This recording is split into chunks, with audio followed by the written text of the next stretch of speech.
Bienvenue et merci de l'intérêt que vous portez à ce projet éducatif en Tanzanie. Au cours des derniers mois, nous avons travaillé en étroite collaboration avec nos partenaires locaux afin de développer un concept complet pour un nouveau campus éducatif qui offrira aux enfants un accès à une éducation de qualité, à un hébergement adapté et à des perspectives de développement personnel à long terme.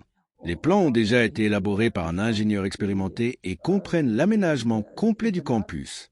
Le projet se compose de plusieurs éléments: un jardin d'enfants, une école primaire, des internats, un réfectoire, des espaces sportifs ainsi que des réserves foncières permettant de futures extensions. Une école secondaire est également prévue dans une phase ultérieure. Ce qui nous a particulièrement impressionnés, c'est qu'il ne s'agit pas simplement d'un ensemble de bâtiments. Il s'agit d'un environnement éducatif soigneusement conçu. Les différentes installations sont intégrées dans un concept global qui permet aux enfants d'apprendre, de vivre, de jouer et de se développer dans un cadre sûr et bienveillant. L'ensemble du campus a été conçu avec des cours ouvertes, des espaces verts et des zones de loisirs. Les arbres et les aménagements paysagers constituent une partie essentielle du projet et contribuent à créer un environnement agréable pour les élèves comme pour le personnel.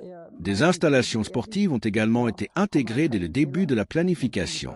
L'aménagement du site a été développé en étroite coopération avec les acteurs locaux afin de garantir que le campus réponde aux besoins de la communauté tout en offrant un environnement éducatif de haute qualité aux générations futures. Le concept architectural s'appuie sur des méthodes de construction couramment utilisées dans la région. La plupart des bâtiments sont conçus sur un seul niveau, ce qui les rend pratiques, économiques et faciles à entretenir. Dans le même temps, cette conception crée une atmosphère accueillante et permet l'extension future du campus. Aujourd'hui, nous souhaitons vous présenter une vue d'ensemble du projet, expliquer la vision qui le sous-tend et montrer comment cette initiative peut créer des opportunités durables pour les enfants et les familles de la région. Nous voyons ici une autre vue d'ensemble du campus sous un angle différent. Ce dessin permet de mieux comprendre comment les différents bâtiments sont disposés les uns par rapport aux autres. L'ensemble du site a été soigneusement planifié afin de créer un environnement d'apprentissage à la fois fonctionnel et attrayant. Les bâtiments scolaires sont situés au centre du campus, tandis que les internats se trouvent à proximité, permettant aux élèves de se déplacer facilement entre les lieux d'hébergement, les salles de classe et les espaces communs. Ce qui est particulièrement important, c'est que le campus a été conçu comme un ensemble cohérent. Les terrains de sport ont déjà été intégrés au projet, même si certaines installations ne seront construites que dans des phases ultérieures. Cela permettra au campus de se développer progressivement de manière organisée et structurée. Les espaces ouverts entre les bâtiments constituent également un élément essentiel du concept. Ils offrent suffisamment de place pour les déplacements, les activités de plein air et les échanges entre les élèves. Au lieu de construire les bâtiments aussi près que possible les uns des autres, le projet privilégie une atmosphère spacieuse et accueillante. Un autre avantage de cette conception est sa flexibilité. Lorsque le nombre d'élèves augmentera à l'avenir, des installations supplémentaires pourront être ajoutées sans remettre en cause le concept global du campus. En observant le plan du site, on comprend rapidement que ce projet représente un investissement à long terme. L'objectif n'est pas seulement de répondre aux besoins actuels, mais aussi de créer une capacité suffisante pour les futures générations d'élèves. Les dessins donnent déjà une bonne idée de ce à quoi pourrait ressembler le campus une fois achevé. Il est facile d'imaginer les enfants y apprendre, y jouer et y vivre lorsque toutes les phases du projet auront été réalisées. Dans l'ensemble, cette vue met en évidence l'ampleur du projet et montre avec quel soin les différents éléments ont été intégrés dans un environnement éducatif unique et cohérent. Cette vue présente le style caractéristique des bâtiments qui seront construits sur le campus. La plupart des bâtiments sont conçus sur un seul niveau. Dans cette région, les sous-sols sont rarement utilisés. Les constructions sont donc entièrement réalisées en surface. Cette approche est pratique, économique et particulièrement adaptée aux conditions locales. L'intégration d'espaces verts constitue une exigence importante pour de nombreux projets éducatifs. C'est pourquoi des arbres et des aménagements paysagers ont été prévus dans l'ensemble du campus. L'objectif n'est pas seulement de créer de l'ombre, mais aussi d'offrir un environnement agréable et sain aux élèves comme aux enseignants. En observant les plans, nous pouvons voir que les bâtiments sont organisés autour de cours ouvertes. Ces espaces deviendront des lieux de rencontre importants où les enfants pourront passer du temps pendant les pauses, retrouver leurs amis et participer à des activités de plein air entre les cours. L'association des bâtiments et des espaces verts crée une atmosphère de campus ouverte et accueillante. Au lieu d'occuper chaque espace disponible avec des constructions, le projet réserve volontairement une place importante à la nature et à la détente. Cette approche se retrouve dans l'ensemble du projet. Qu'il s'agisse des bâtiments scolaires, des internats ou des espaces communs, chaque élément a été conçu comme faisant partie d'un environnement éducatif plus vaste. Un autre avantage de cette configuration est la ventilation naturelle. Les cours ouvertes permettent à l'air de circuler librement entre les bâtiments, ce qui est particulièrement important dans le climat local. Dans l'ensemble, ces plans montrent que l'objectif ne se limite pas à la construction de salles de classe. L'ambition est de créer un campus où les enfants pourront apprendre, jouer et se développer dans un environnement confortable, serait bienveillant. À mesure que le projet avancera, ces espaces verts et ces cours intérieurs deviendront une composante essentielle de la vie quotidienne sur le campus et contribueront de manière significative à la qualité de l'expérience éducative. Ce plan du site offre une vue plus détaillée des différentes installations qui composeront le futur campus. Dans cette zone, nous pouvons voir le jardin d'enfants, qui assurera l'éducation et l'accueil des plus jeunes enfants. À proximité se trouve l'école primaire, où les élèves poursuivront leur parcours éducatif en grandissant. Les internats sont situés dans une partie distincte du campus. Ces bâtiments offriront un hébergement aux élèves qui vivent trop loin pour se rendre à l'école chaque jour. En proposant un cadre de vie surstructuré, les internats permettront à un plus grand nombre d'enfants d'avoir un accès régulier à l'éducation. L'un des principaux avantages de cette configuration est que toutes les installations se trouvent au sein d'un même campus. Les enfants pourront vivre, apprendre et participer aux activités communautaires sans avoir à parcourir de longues distances entre les différents bâtiments. Le plan indique également une zone réservée aux futures extensions. Une fois les premières phases du projet achevées, cet espace permettra la construction d'une école secondaire. Cela montre que le campus a été conçu dès le départ dans une perspective de développement à long terme. À mesure que le nombre d'élèves augmentera au cours des prochaines années, de nouvelles installations éducatives pourront être ajoutées tout en préservant l'organisation générale et l'identité du campus. Une autre caractéristique importante est la séparation claire des différentes fonctions. Les bâtiments scolaires, les internats, les espaces de loisirs et les zones prévues pour les extensions futures ont été soigneusement organisés afin de créer un environnement efficace et harmonieux. En observant ce plan, il devient évident que le projet ne vise pas seulement à répondre aux besoins actuels. Il s'agit d'un investissement à long terme qui pourra évoluer avec la communauté et offrir des opportunités éducatives aux générations futures. Le campus a été conçu de manière à ce que chaque nouvelle phase de développement puisse s'intégrer naturellement à la précédente, créant ainsi une base solide et durable pour la réussite éducative à long terme. En poursuivant l'examen des plans, nous découvrons maintenant des dessins plus détaillés des différents bâtiments ainsi que de leur organisation intérieure. Ces plans montrent comment les différentes pièces seront aménagées et comment les installations fonctionneront au quotidien. Ils comprennent des salles de classe, des installations sanitaires, des espaces de stockage, des zones de circulation ainsi que les cours centrales qui relient les différentes parties des bâtiments. Les cours intérieures constituent un élément particulièrement important du concept global. Elles offrent des espaces extérieurs sécurisés où les élèves pourront passer du temps pendant les pauses, retrouver leurs amis et profiter de l'air frais tout en restant dans l'environnement protégé de l'école. L'aménagement a été conçu de manière à créer un équilibre entre les espaces d'enseignement et les espaces ouverts. Au lieu de concentrer toutes les activités à l'intérieur de bâtiments fermés, le campus favorise les déplacements et les interactions entre les espaces intérieurs et extérieurs. Un autre aspect important est la simplicité du concept architectural. Les bâtiments sont pratiques, fonctionnels et parfaitement adaptés à leur usage. Cette approche permet de maîtriser les coûts de construction tout en offrant un environnement de qualité pour l'enseignement et l'apprentissage. Les plans montrent également les installations sanitaires et les infrastructures nécessaires au fonctionnement quotidien de l'établissement. Bien qu'elles passent souvent inaperçues, ces installations jouent un rôle essentiel pour garantir un environnement sain et sûr pour les élèves comme pour le personnel. En examinant les différents dessins, nous constatons que les mêmes principes de conception sont appliqués dans l'ensemble du campus.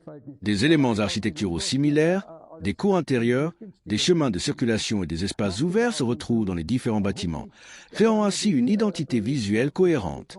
L'objectif est de créer un environnement facile à comprendre, simple à entretenir et confortable tant pour les élèves que pour les enseignants. Une bonne conception ne se limite pas à l'apparence des bâtiments. Elle concerne également leur fonctionnement et l'expérience quotidienne des personnes qui les utilisent. Ces plans détaillés montrent le niveau de préparation déjà atteint. Une réflexion approfondie a été menée afin de garantir que les installations répondent aux besoins de l'enseignement, de l'hébergement, du fonctionnement quotidien et du développement futur du campus.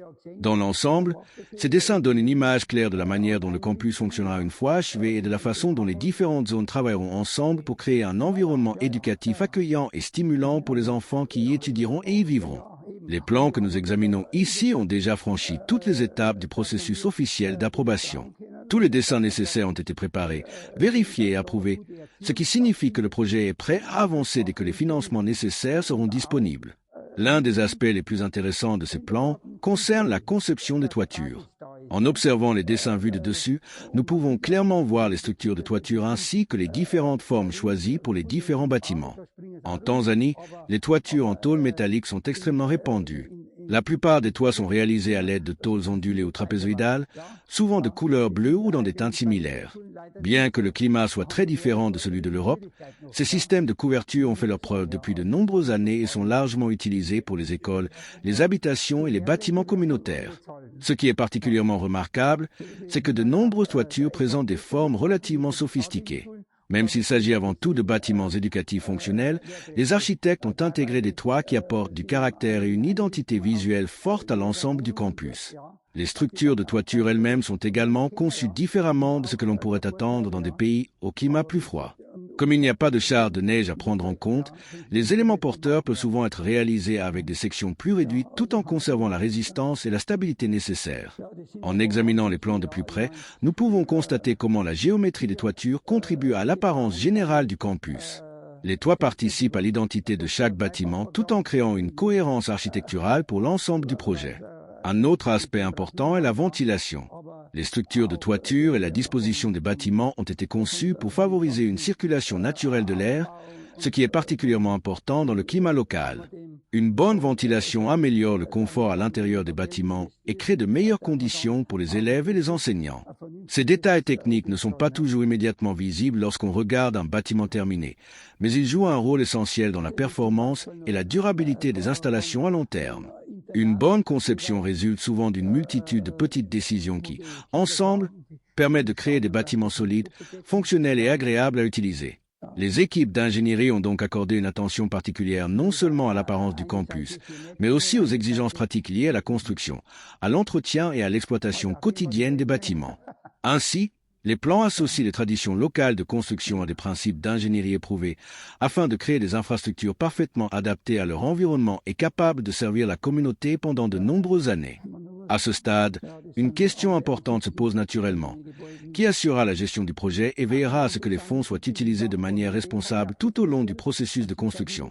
Dès le départ, notre intention a été de gérer ce projet par l'intermédiaire de notre organisation caritative tout en appliquant des contrôles rigoureux à chaque étape de sa réalisation. Plutôt que de transférer de grandes sommes d'argent en une seule fois, la construction sera divisée en phases clairement définies. Le principe est simple. Une phase de construction est achevée. Son avancement est documenté, les justificatifs et les comptes financiers sont vérifiés, puis seulement les fonds nécessaires à la phase suivante sont débloqués. Cette approche garantit la transparence, la responsabilité et la confiance de toutes les parties prenantes. Au cours des derniers mois, nous avons échangé avec des personnes disposant de nombreuses années d'expérience dans la conduite de projets de développement en Tanzanie. Un conseil est revenu à plusieurs reprises, impliquer la communauté locale dans le projet. Il ne suffit pas d'arriver avec de l'argent, de construire des bâtiments puis de repartir. La raison est simple. Lorsque les habitants participent activement à un projet, ils commencent à le considérer comme le leur. Ils seront alors plus enclins à en prendre soin, à l'entretenir et à le protéger à l'avenir. À l'inverse, lorsqu'un projet est entièrement réalisé de l'extérieur sans implication locale, ce sentiment d'appropriation risque de disparaître. Cette philosophie est très importante pour nous. Le succès à long terme de l'école dépendra non seulement de la qualité des bâtiments, mais aussi de l'engagement des personnes qui y vivront et y travailleront. La transparence financière constitue une autre exigence essentielle. Comme le projet est situé en dehors de l'Europe, les obligations en matière de suivi et de justification sont particulièrement strictes. Chaque don, chaque transfert et chaque dépense doivent être soigneusement documentés. C'est pourquoi des comptes dédiés au projet ont déjà été mis en place. Les fonds peuvent être suivis de manière claire et des relevés financiers peuvent être fournis à tout moment si nécessaire. Cela apporte un niveau supplémentaire de sécurité et de confiance pour les donateurs et les partenaires du projet. Heureusement, nous sommes soutenus par des professionnels expérimentés qui nous aident à assumer ces responsabilités. Une bonne gouvernance, des contrôles financiers rigoureux et une documentation fiable sont indispensables pour instaurer la confiance et gérer le projet de manière professionnelle. Au final, notre objectif n'est pas simplement de financer des travaux de construction. Notre ambition est de créer une institution durable qui continuera à servir les enfants et les familles bien après l'achèvement des bâtiments. En combinant la participation locale, une mise en œuvre par étapes, la transparence financière et une supervision professionnelle, nous sommes convaincus que ce projet pourra être réalisé de manière responsable et efficace tout en produisant un impact durable pour les générations futures. Examinons maintenant les aspects financiers du projet, ainsi que le défi que représente la transformation de ces plans en réalité. Selon les estimations actuelles, la construction du campus scolaire nécessitera un investissement d'environ 600 000 euros. En plus des bâtiments eux-mêmes, il faudra prévoir environ 200 000 euros supplémentaires pour le mobilier, les équipements, le matériel pédagogique et les infrastructures nécessaires au bon fonctionnement des installations. Même si ces montants peuvent paraître importants, il est essentiel de les replacer dans leur contexte local. Les coûts de construction en Tanzanie sont nettement inférieurs à ceux de l'Allemagne et de nombreux autres pays européens. L'une des principales raisons de cette différence réside dans le coût de la main-d'œuvre. Par exemple, un ouvrier du bâtiment non qualifié peut gagner à peine $1 par heure. Même les travailleurs qualifiés perçoivent souvent des rémunérations bien inférieures à celles de leurs homologues européens. Bien que les méthodes de construction soient parfois moins mécanisées qu'en Europe, l'avantage économique global reste considérable. Ainsi, il est souvent possible de réaliser des projets pour une fraction du coût qui serait nécessaire en Allemagne. Cela permet de construire des infrastructures éducatives de grande qualité tout en utilisant les fonds des donateurs de manière efficace. Cependant, des coûts plus faibles ne signifient pas moins de responsabilité. Bien au contraire, chaque euro donné doit être utilisé avec soin et dans la plus grande transparence. Notre objectif n'est pas simplement de construire au moindre coût, mais de créer des bâtiments sûrs, durables et fonctionnels pour les décennies à venir. L'un des plus grands défis pour les années à venir sera la collecte de fonds. Un projet de cette ampleur ne peut pas être financé par un petit groupe de personnes seulement. Il nécessite le soutien de nombreux particuliers, organisations et entreprises qui partagent la même vision, offrir de meilleures opportunités éducatives aux enfants. C'est pourquoi nous recherchons activement des partenaires prêts à contribuer de différentes manières. Certains pourront apporter un soutien financier, tandis que d'autres mettront à disposition leur expertise, leurs contacts ou contribueront à faire connaître le projet. Les grands mécènes pourront même choisir de financer des éléments spécifiques du campus.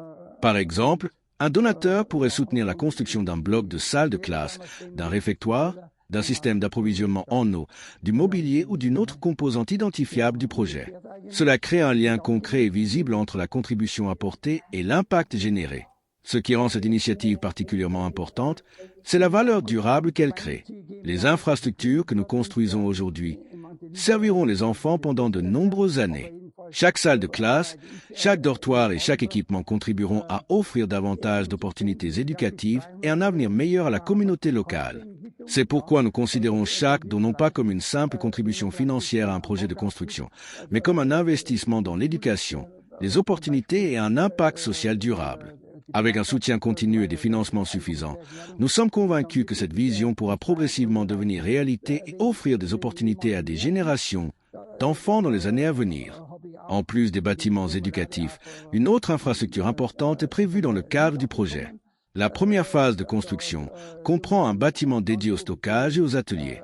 À première vue, cette installation peut sembler moins importante que les salles de classe ou les internats, mais elle jouera un rôle essentiel aussi bien pendant la construction que dans l'exploitation future du campus. L'une de ses fonctions principales sera d'offrir un lieu pour stocker les matériaux de construction, les outils et les équipements. Cela est particulièrement important car les matériaux de valeur doivent être protégés tout au long du chantier. Disposer d'un espace de stockage dédié permettra d'améliorer l'efficacité des travaux tout en garantissant la sécurité du matériel sur place. Cependant, la vision à long terme pour ce bâtiment va bien au-delà du simple stockage. À l'avenir, il pourrait également servir d'atelier et de centre de formation professionnelle. Des espaces ont été prévus pour accueillir des activités de menuiserie, de travail du bois, de serrurerie, de métallurgie et d'autres activités pratiques. Cela ouvre des perspectives très intéressantes pour les élèves. L'éducation ne se limite pas aux matières académiques. Les compétences pratiques sont tout aussi importantes et peuvent offrir de précieuses opportunités professionnelles plus tard dans la vie. L'équipe du projet voit donc un fort potentiel dans la création de programmes de formation permettant aux jeunes de développer des compétences concrètes en complément de leur enseignement scolaire. Un atelier pourrait ainsi permettre aux élèves d'apprendre des métiers tels que la menuiserie, la fabrication de meubles, la maintenance ou d'autres compétences techniques particulièrement utiles dans l'économie locale. Cette approche présente également des avantages très pratiques. Une partie du mobilier et des équipements nécessaires à l'école pourraient être fabriqués, réparés ou entretenus localement. Les bureaux, bancs, armoires et autres équipements scolaires pourraient être produits sur place, réduisant ainsi les coûts tout en offrant une expérience d'apprentissage précieuse. L'idée est de développer progressivement l'autonomie du campus partout où cela est possible. Chaque compétence acquise localement renforce la durabilité du projet à long terme.